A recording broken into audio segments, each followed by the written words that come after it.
د ژمي موسم په درشل کې په افغانستان کې د بشرپالو عملیاتو د دوام لپاره د بسیا بودیجې له نشتون څخه اندېښنې. په افغانستان کې د خوړو نړیواله برنامه وایي چې د ژمي تر رسیدو څو نورې هونۍ پاتې دي او په دې موسم کې د سړو خي او واورو ورېدو له کبله یو شمېر سیمو ته لاسرسی به ستونزمن وي. د بنسټ په خپل اکسپاڼه کې لیکلي چې په ژمي کې زیانمنو کسانو ته د مرستې د برابرېدو لپاره $400 میلیون ته اړتیا ده. کمک‌های بین‌المللی که انجام بشه این کمک اقتصادی نیست، تنها کمک چی است؟ کمک است که به منظور زدودن او اثرات چی میشه که فقر مزمن باید نبیه. از این لحاظ فکر میکنم که واضح است که در نبود چنین کمک‌های بین‌المللی ما شرایط دشوار اقتصادی را یک بار دیگر تکرار خواهد کردیم. او که چیرته خدای ناخواسته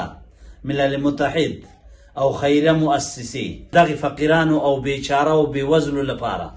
د مواد غذایی او د زندگی ضروری شیانو لپاره جدي اقدامات ونه کړي نو واقعا دغه بیچارهګان نه تنها چې د سړو څخه مړه کیږي د فقر او رغبت د وجې نه به هم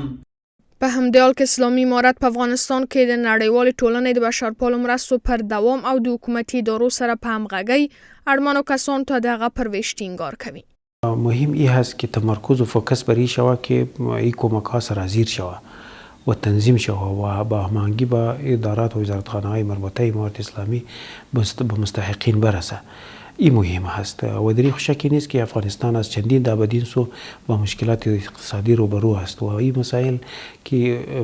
به این اندازه آمار مثلا با مشکلات اقتصادی مواجه هستند این مسائل تکراری است. په افغانستان کې د بشري مرستو د لمن د پراختیا لپاره غوښتنې په داسې حال کې مطرح کیږي چې د همګړۍ له پاکستان څخه راستنېدونکي کډوال او همداشان په هرات کې د وروستیو زلزلو څخه زیانمنې کورنۍ هغه هم د ژمي موسم نږدې کېدو سره مرستو ته اړتیا لري.